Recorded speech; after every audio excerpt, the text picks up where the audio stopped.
Students आइए अब हम इस मेथड को पढ़ लेते हैं, लिंक रिलेटिव मेथड को। In the first step compute the link relatives by expressing each month और quarter value as a percentage of the preceding month और क्वार्टर वैल्यू। देखिए हम जो लिंक रिलेटिव फाइंड आउट करते थे वो हमारे पास था Pn divided by Pn minus 1। Pn हमारे पास करंट ईयर होता था और Pn माइनस 1 प्रीसीडिंग ईयर होता था। अब हमने इसमें क्या करना है कि मंथली और क्वार्टरली जो डाटा हमें गिवन होगा उसको आपस में कंपेयर करके और उनकी मतलब वैल्यूज को प्रीसीडिंग ईयर्स ऐसे प्रीसीडिंग ईयर यानी सेकंड क्वार्टर को फर्स्ट क्वार्टर की वैल्यू के साथ, थर्ड क्वार्टर को सेकंड क्वार्टर की वैल्यू के साथ कंपेयर कर करके हमने लिंक रिलेटिव्स फाइंड आउट करने हैं। देन है arrange the link relatives by months और quarters and find an appropriate average of these relatives for each month और क्वार्टर।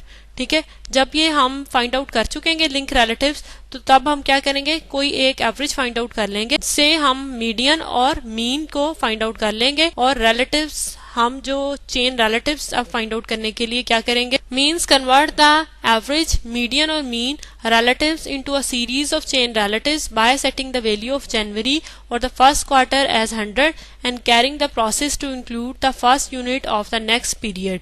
ठीक है, चेन इंडिसेस बनाने के लिए ये प्रोसेस हमें बता रहा है। नेक्स्ट स्टेप में वो हमें ये बता रहा है कि अगर हमारे पास रिलेटिव या लिंक रिलेटिव जो हमारे पास आता है अगर वो 100 नहीं आता, उससे एक्सीड चला जाता है या उससे कम आता है तो उसको हमने एडजस्ट कैसे करना है। ये एक एग्जांपल में अभी हम इसको पढ़ लेते हैं कि किस तरह से एडजस्ट करना है। To obtain the seasonal indices, reduce the adjusted chain relatives।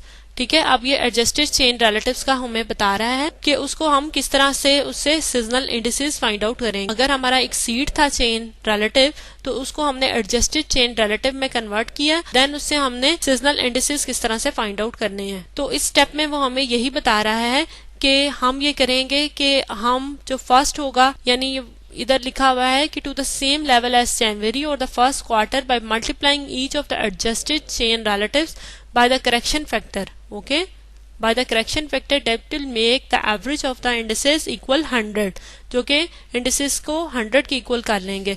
इस तरह से इसकी एडजस्टेड चेन रिलेटिव्स हम फाइंड आउट करेंगे जिनसे हम सीजनल इंडिसेस बाद में फाइंड आउट करेंगे। अभी एक एग्जाम्पल में इसको करते हैं जिससे आपको ये कॉन्सेप्ट बिल्कुल क्लियर हो जाएगा। स्टूडेंट आइए एक एग्जांपल से सीजनल इंडिसेस फाइंड आउट कर लेते हैं by using the link relative method.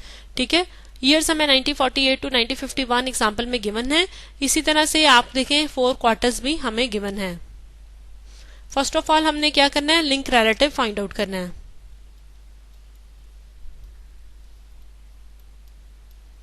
देखिए स्टूडेंट्स, इसमें लिंक रिलेटिव्स किस तरह से फाइंड आउट करेंगे, फर्स्ट को हम छोड़ देंगे जैसा कि अभी अभी हमने पढ़ा है। नेक्स्ट देखिए क्या करेंगे, नेक्स्ट जो वैल्यू हमारे पास वो 89 है, डिवाइडेड बाय 71 मल्टीप्लाई बाय 100 कर लेंगे और इसको फाइंड आउट करेंगे तो हमारे पास जो वैल्यू आ जाएगी वो क्या आ जाएगी, 125.4 आ जाएगा। ओके, उसके बाद हम करेंगे 106 है थर्ड क्वार्टर की वैल्यू, उसको डिवाइडेड बाय करेंगे 89 मल्टीप्लाई बाय 100 तो आपके पास क्या वैल्यू आ जाएगी, 119.1।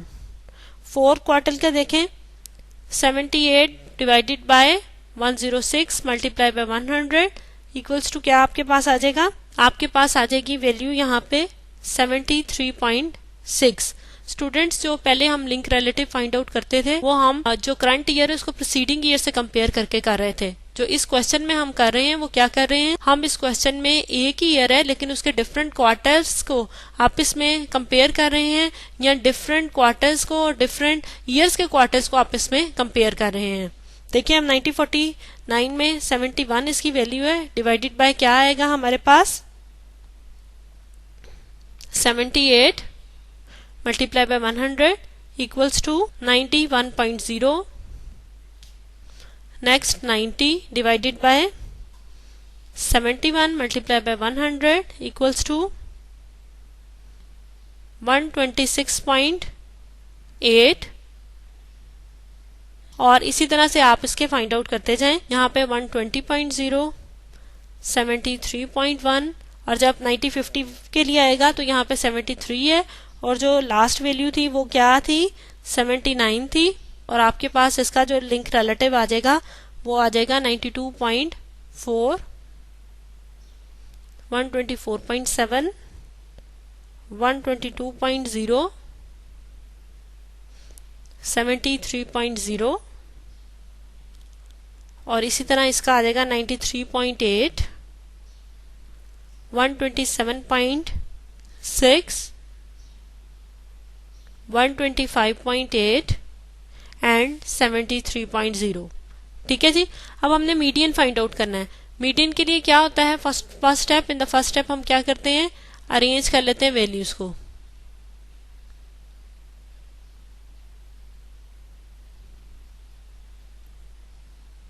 Ascending order.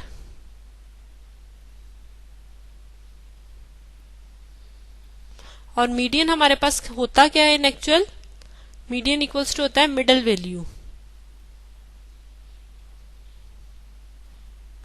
अब आप देखिए इसका मीडियन फाइंड आउट करें तो आपके पास ये लोएस्ट है, उसके बाद ये है और इसके बाद ये है, ये खुद ब खुद अरेंज है।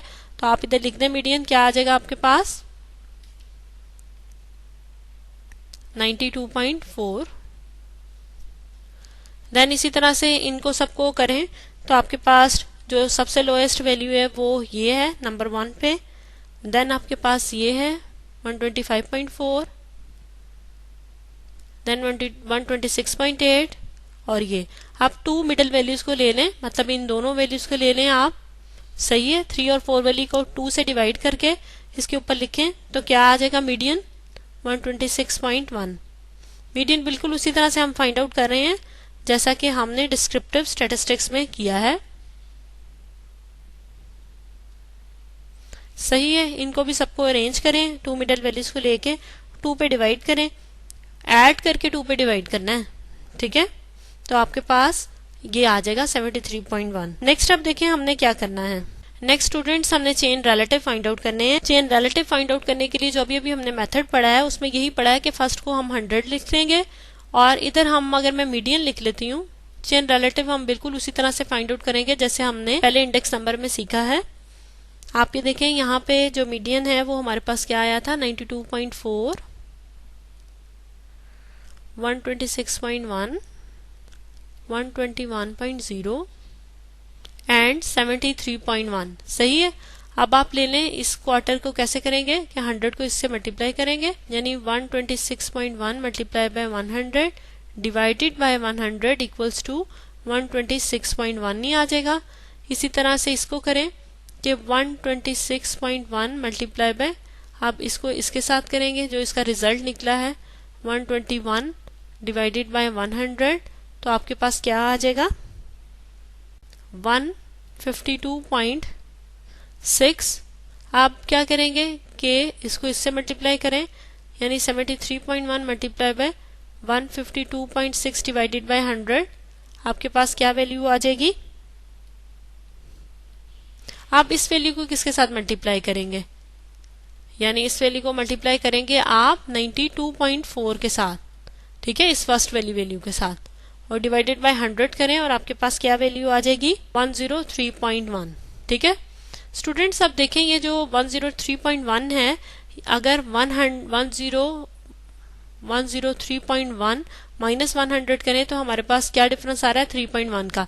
जो चेन रिलेटिव है यहाँ पे 100 आना चाहिए था, यहाँ पे क्या आना चाहिए था 100 आना चाहिए था, लेकिन ये एक्सीड कर गया है, कितना 3.1 एक्सीड कर गया है। तो इसके लिए हमें एडजस्टेड रिलेटिव फाइंड आउट करने पड़ेंगे।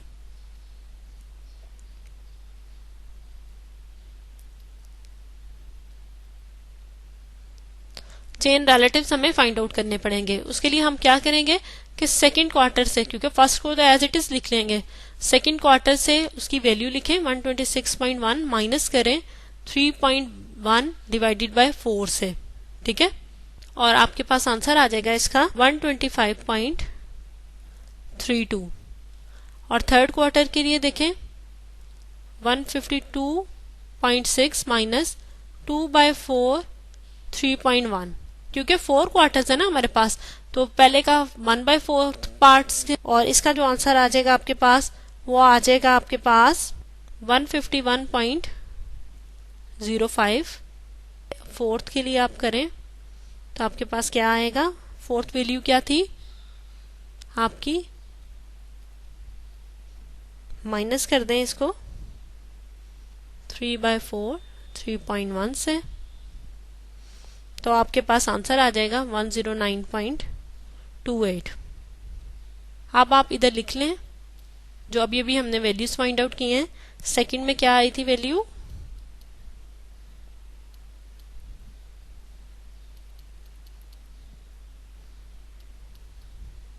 और फोर्थ में थी 109.28। इन सबको टोटल करें तो आपके पास क्या वैल्यू आ जाएगी 485.65। ठीक है, दिस वैल्यू शुड बी